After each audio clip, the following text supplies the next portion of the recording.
Selamat pagi anak-anak. Pagi Bu.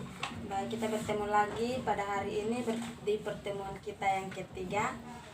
Baik, hari ini Ibu akan membawakan materi yang berjudul perekonomian internasional. Namun sebelum Ibu memulai materi kita pada hari ini, Ibu meminta salah satu siswa untuk membawakan kita dalam doa. Baik, kita kelas bawakan kita dalam doa. Mari kita menghadap Tuhan dalam doa. Amin. Baik, terima kasih. Ibu akan langsung saja pada materi kita pada hari ini yang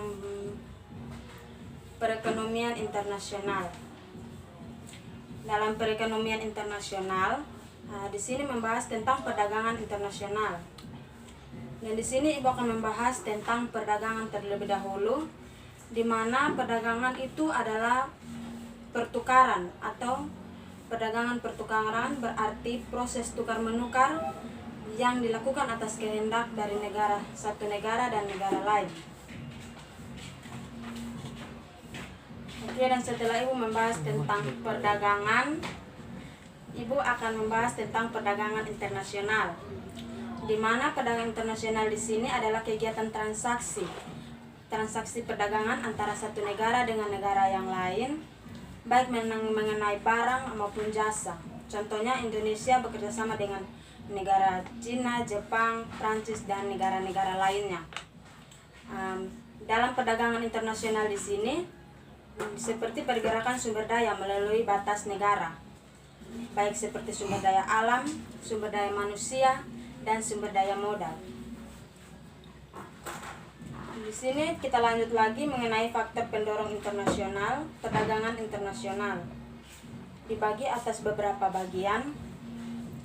Yang pertama, perbedaan sumber alam. Di setiap negara memiliki kekayaan yang berbeda, kekayaan alam yang berbeda, dan cara penggunaan kekayaan alamnya itu juga berbeda-beda. Karena setiap kekayaan alam yang dimiliki negara itu sangat tidak terbatas, jadi diperlukan tukar menukar atau perdagangan internasional antar negara. Yang kedua, di sini mengenai perbedaan faktor produksi, di mana kemampuan tenaga kerja, besarnya modal, keterampilan setiap negara itu berbeda-beda.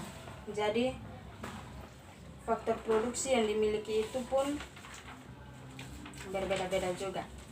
Yang ketiga, kondisi ekonomi yang berbeda.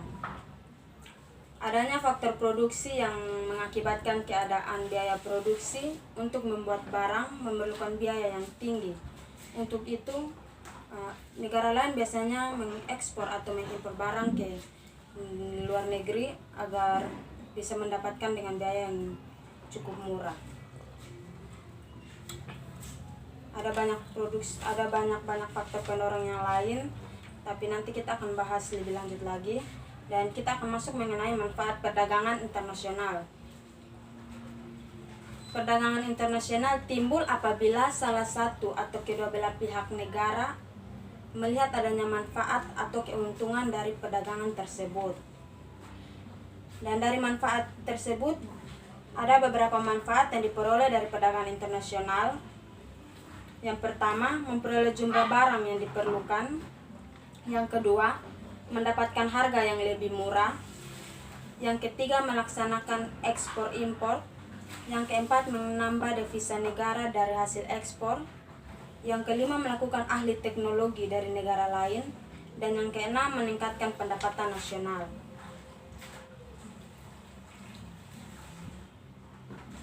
Dari adanya manfaat-manfaat di atas, negara-negara yang saling mengadakan perdagangan internasional di sini, mereka saling mengambil keuntungan, memperoleh jumlah barang yang diperlukan, ekspor impor juga mereka mengalami keuntungan yang pesat dalam perdagangan internasional.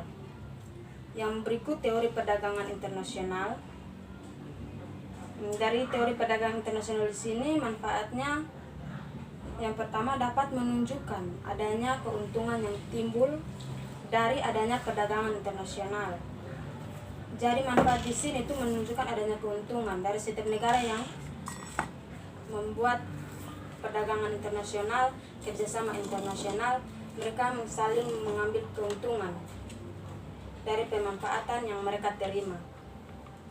Yang berikutnya ada beberapa pandangan dan teori. Ada dua pandangan dan teori. Yang pertama pandangan kaum merkantilisme dan teori keunggulan mutlak. Yang berikut mengenai kebijakan perdagangan internasional. Di sini kebijakan perdagangan internasional timbul karena adanya meluasnya jaringan-jaringan hubungan ekonomi antar negara. Jadi kebijakan perdagangan internasional di sini timbul karena jaringan yang luas. Salah satu negara bekerja sama dengan negara lain, maka negara lain juga akan saling bekerja sama untuk mengambil keuntungan dari perdagangan internasional. Yang berikut kebijakan hubungan internasional. Segala tindakan pemerintah atau negara, baik langsung maupun tidak langsung, untuk memenuhi bentuk perdagangan luar negeri atau kegiatan perdagangan di sini ada beberapa hal yang berkaitan dengan kebijakan hubungan internasional.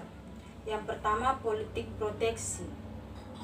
Politik proteksi di sini kebijakan pemerintah untuk melindungi industri dalam negeri yang sedang tumbuh. Jadi pemerintah melindungi setiap industri dari negara-negara yang saling hubungan internasional untuk cepat bertumbuh dengan pesat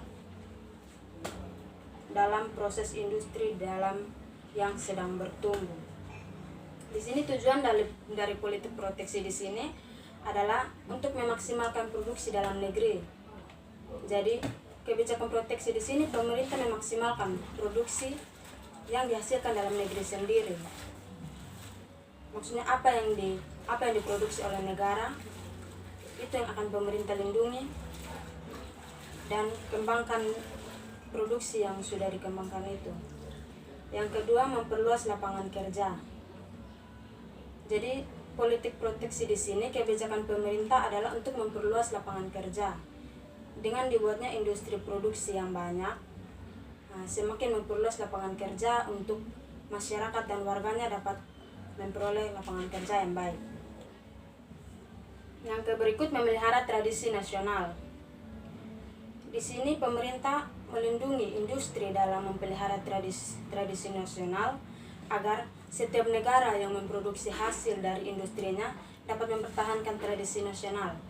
Di sini apa yang mereka produksi itu juga yang mereka jual di negara mereka, tidak perlu melakukan ekspor impor ataupun apa yang membuat industri dalam negeri bertumbuh lebih pesat. Yang kedua, proteksi dapat dilakukan dari dua kebijakan. Yang pertama, tarif dan bea masuk. Tarif di sini adalah suatu pembebanan atas barang-barang yang melintasi daerah paeban. Sementara barang-barang yang masuk ke wilayah negara dikenakan bea masuk. Jadi setiap barang yang masuk dari luar negeri dikenakan bea masuk. Yang kedua, politik dagang bebas. Kebijakan pemerintah untuk mengadakan perdagangan bebas antar negara adalah agar untuk mengadakan perdagangan supaya mendukung industri dalam negeri dan pendapatan dalam negeri. Yang berikut, politik autarki.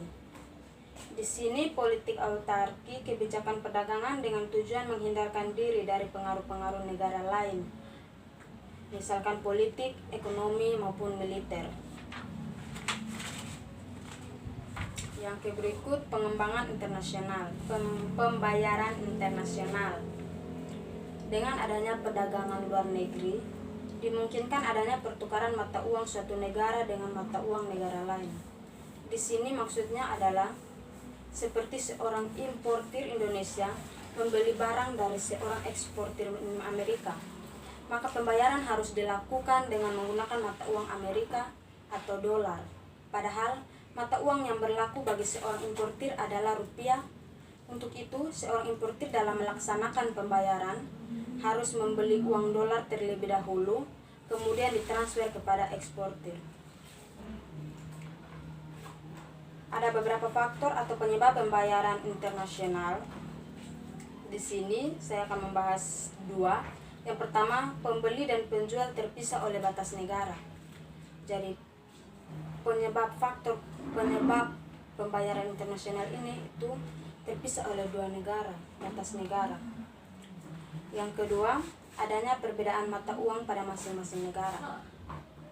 Hubungan internasional itu sangat menguntungkan, tapi mata uang yang berbeda-beda inilah yang menyebabkan pembayaran internasional itu menghambat. Yang berikut, alat pembayaran internasional. Untuk melakukan pembayaran ke luar negeri, karena adanya transaksi internasional, diperlukan suatu alat pembayaran luar negeri yang disebut devisa. Jadi devisa di sini adalah alat pembayaran luar negeri untuk melakukan pembayaran ke luar negeri. Untuk melakukan transaksi harus melakukan devisa. Di sini devisa dibagi menjadi dua. Yang pertama devisa umum dan devisa kredit. Pertama, devisa umum. Devisa umum di sini memperjelas bahwa devisa umum adalah devisa yang diperoleh dari hasil ekspor barang atau jasa, dari penjualan jasa dan transfer. Jadi hasil devisa ini diperoleh dari ekspor barang dan jasa, dari transfer. Tingkat ini ditentukan oleh penawaran dan penerimaan. Jadi maksudnya seberapa besar tingkat penawaran dan permintaan, maka seberapa besar juga devisa umum diperoleh. Yang kedua, devisa kredit. Dan devisa kredit berasal dari kredit atau pinjaman luar negeri. Devisa kredit ini berasal dari pinjaman luar negeri. Jadi semakin besar pinjaman yang diterima atau diberikan pemerintah luar negeri, tingkat ini ditentukan oleh pemerintah yang bertindak sebagai debitur, bukan oleh permintaan dan penawaran valuta asing di pasar valuta asing. Yang berikut, permintaan valuta asing berasal dari yang pertama, impor. Impor di sini karena dalam melakukan suatu transaksi menggunakan mata uang asing. Jadi setiap barang produksi yang dilakukan oleh setiap negara diimpor ke negara lain, melakukan suatu transaksi harus melalui transaksi mata uang asing karena diimpor ke negara lain, karena mata uang setiap negara itu berbeda-beda, jadi harus melakukan yang namanya penggunaan mata uang asing. Yang berikut, pemerintah yang akan melakukan pembayaran ke luar negeri untuk barang-barang impor. Jadi di sini negara bertanggung jawab memproduksi hasil produksi dari negara tersebut, tapi pemerintah yang akan melakukan pembayaran ke luar negeri untuk barang-barang yang kita impor. Yang berikut, wisatawan dalam negeri yang akan melewati ke luar negeri harus melalui valuta asing. Karena dari wisatawan dari negara lain masuk ke dalam negeri harus melalui valuta asing. Yang keempat, perusahaan asing yang harus membayar dividen pada para pemegang saham luar negeri. Jadi perusahaan asing yang bekerjasama pada perusahaan negara-negara harus membayar dividen pada perusahaan pemegang saham luar negeri. Yang berikut, penawaran atas valuta asing. Penawaran atas valuta asing di sini dibagi menjadi beberapa bagian lagi. Yang pertama, eksportir. Karena selalu menerima pembayaran atas transaksi perdagangan. Jadi eksportir di sini harus atas valuta asing karena selalu menerima pembayaran atas perdagangan. Jadi setiap perdagangan yang melakukan pembayaran harus melalui valuta asing. Yang berikut, valuta asing dari kredit luar negeri yang disalurkan ke pasar valuta. Jadi valuta asing dari kredit luar negeri harus dipasarkan. Yang berikut wisatawan mancanegara. Jadi wisatawan mancanegara di sini juga harus melalui penawaran atas valuta asing. Investor asing yang menanamkan modal dalam negeri juga melalui penawaran atas valuta asing. Karena perdagangan internasional harus melalui atau menerima pembayaran atas transaksi perdagangan melalui valuta asing.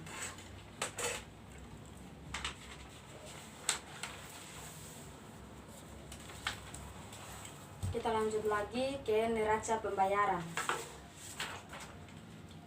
Neraca pembayaran di sini adalah catatan atau dokumen sistematis yang mengisarkan seluruh transaksi ekonomi antara penduduk suatu negara dengan penduduk negara lain.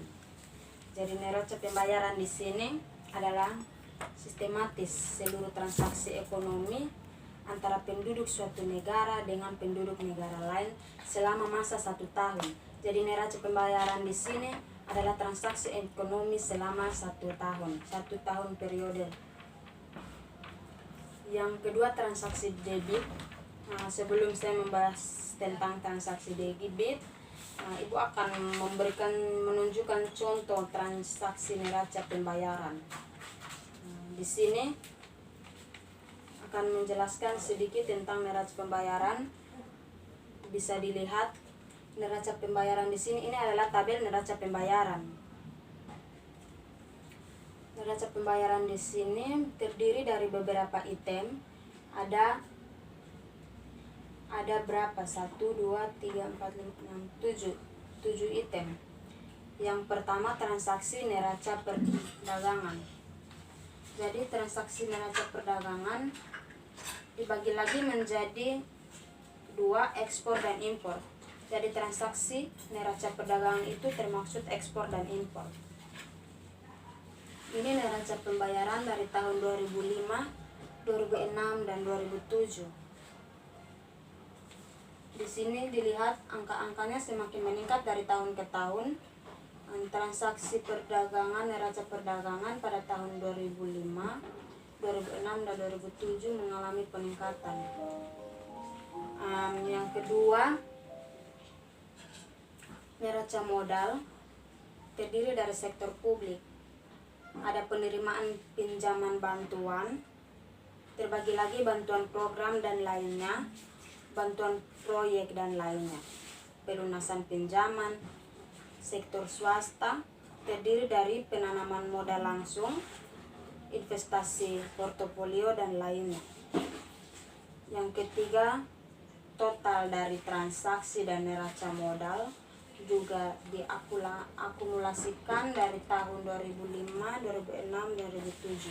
Jadi setiap transaksi neraca pembayaran diakumulasikan dari tahun ke tahun. Yang berikut D, selisih yang belum diperhitungkan. Jadi selisih yang belum diperhitungkan dari total transaksi dan neraca modal ini akan diperhitungkan pada bagian ini, di bagian D, selisih yang belum diperhitungkan. Dan yang ke E, keseimbangan umum. Keseimbangan umum di sini diperhitungkan melalui selisih yang belum diperhitungkan, lalu keseimbangan umum. Dan ke berikutnya pembiayaan. Pembiayaan ini berhubungan dengan perubahan cadangan devisa dan transaksi penjualan. Dan ini contoh neraca pembayaran. Bisa dilihat, anak-anak bisa lihat neraca pembayaran di sini. Mungkin ada yang belum mengerti dari neraca pembayaran ini, bisa ditanyakan. Nanti Ibu akan mengcopy contoh neraca pembayaran dari tahun ke tahun 2005, 2006, dan 2007 untuk kalian pelajari lebih lanjut di rumah ya. Kalau ada yang belum dimengerti bisa ditanyakan kepada Ibu. Kita lanjut lagi mengenai transaksi debit. Transaksi debit di sini transaksi yang mengakibatkan bertambahnya kewajiban bagi penduduk negara yang mempunyai neraca pembayaran. dan neraca pembayaran tersebut untuk mengadakan pembayaran kepada penduduk negara lain. Di sini artinya transaksi yang mengakibatkan pertumbuhan kewajiban bagi penduduk negara yang mempunyai neraca pembayaran untuk mengadakan pembayaran kepada penduduk negara lain. Contohnya di sini, Indonesia membeli jasa dari negara Malaysia, maka transaksi tersebut menimbulkan kewajiban untuk mengadakan pembayaran kepada Malaysia, sehingga transaksi tersebut merupakan transaksi debit yang dicatat dalam neraca pembayaran dengan tanda minus. Jadi Indonesia membeli jasa dari Malaysia, dari negara mana saja, tapi dicontoh di sini di Malaysia, maka transaksi tersebut menimbulkan kewajiban untuk mengadakan pembayaran kepada Malaysia. Jadi Indonesia membeli jasa, jadi Indonesia membayar kepada Malaysia. Jadi kalau di situ merupakan transaksi debit yang akan menimbulkan tanda minus. Yang kedua, transaksi kredit. Transaksi kredit di sini keterbalikan dari transaksi debit, mengakibatkan bertambahnya hak bagi penduduk negara yang mempunyai neraca pembayaran tersebut untuk memberi pembayaran dari negara lain, menerima pembayaran dari negara lain. Seperti di atas, kebalikan dari transaksi debit. Transaksi debit di atas memberi bayaran kepada negara lain, sedangkan transaksi kredit di sini menerima pembayaran dari negara lain. Contohnya, Indonesia menjual jasa ke Malaysia, maka transaksi tersebut menimbulkan hak untuk menerima pembayaran dari Malaysia. Jadi Indonesia menjual jasa ke Malaysia, Malaysia membayar hak untuk menerima pembayaran. Maka transaksi tersebut merupakan transaksi kredit yang dicatat dalam neraca pembayaran dengan tanda positif. Jadi transaksi debit tadi itu dengan tanda negatif min, dan transaksi kredit di sini tanda positif. Oke, dan berikutnya lagi akan membahas mengenai komponen neraca pembayaran. Neraca pembayaran di sini ada transaksi dagang. Transaksi dagang di sini menjelaskan mengenai semua transaksi ekspor dan impor barang dan jasa.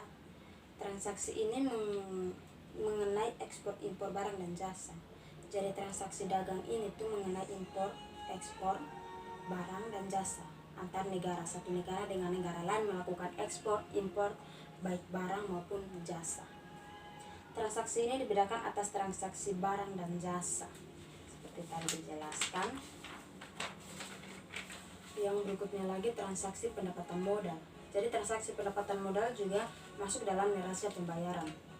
Dan semua transaksi penerimaan atau pendapatan yang berasal dari penanaman modal dari luar negeri serta penerimaan yang berasal dari pendapatan modal asing negara. Pendapatan ini berupa bunga, dividen, dan keuntungan lainnya. Jadi semua transaksi penerimaan pendapatan yang berasal dari penanaman modal di luar negeri atau dari luar negeri serta berasal dari pendapatan modal asing yang berupa bunga, dividen, dan keuntungan lainnya. Yang berikutnya, kerjasama ekonomi internasional. Suatu negara tidak dapat hidup sendiri, melainkan memerlukan bantuan atau kerjasama dengan negara lain. Jadi, satu negara kalau dia hidup sendiri tanpa bantuan atau perdagangan internasional dari negara lain, mungkin perekonomiannya akan mengalami hambatan.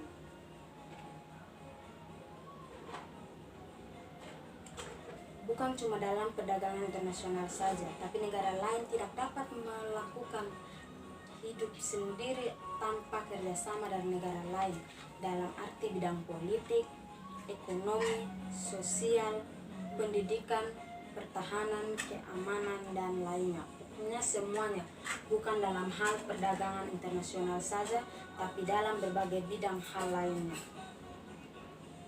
Secara umum di sini, kerjasama perdagangan internasional ditujukan untuk mempercepat pertumbuhan ekonomi masing-masing negara. Jadi seperti yang tadi saya katakan, suatu negara tidak dapat hidup sendiri. Dia memerlukan bantuan dari negara lain, misalnya kerjasama antara politik, ekonomi, sosial, pendidikan, dan lain-lainnya. Karena karena secara umum kerjasama perdagangan internasional untuk mempercepat pertumbuhan ekonomi negara masing-masing. Jadi kalau tanpa kerjasama dengan negara lain, suatu negara tidak akan bisa melakukan pertumbuhan internasional bagi negaranya.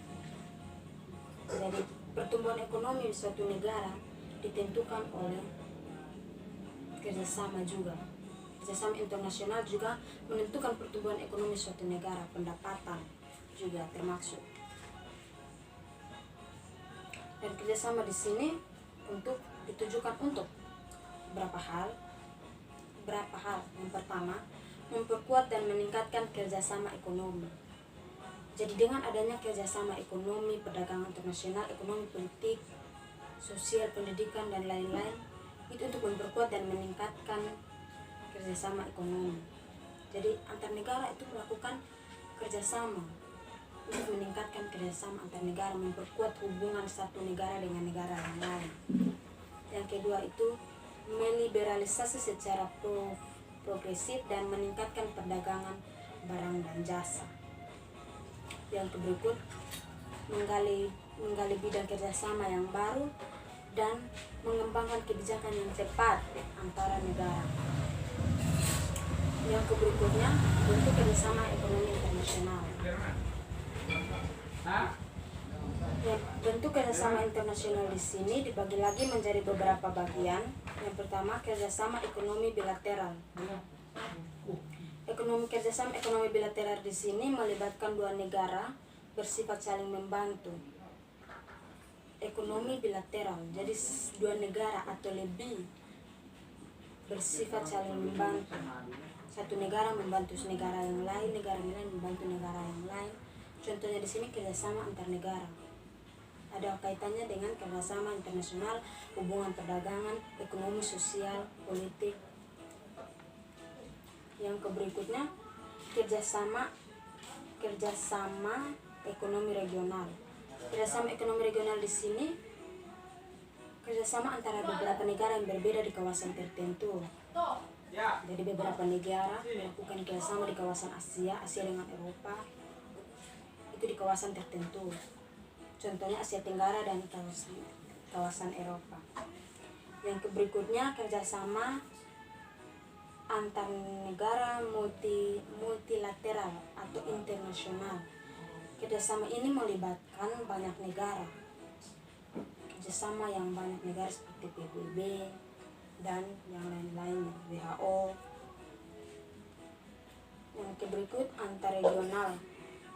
Kerjasama antar regional di sini kerjasama antara dua kelompok kerja ekonomi regional. Jadi ekonomi regional tadi menjelaskan mengenai kerjasama antara beberapa negara yang berbeda. Dan di sini dua kelompok. Di antar regional di sini kerjasama antara dua kelompok yang berada di kawasan yang berbeda. Oke, baik. Sekian dari hasil yang Ibu jelaskan. Mungkin dari kalian yang tidak mengerti bisa ditanyakan. Ada yang belum dimengerti bisa ditanyakan.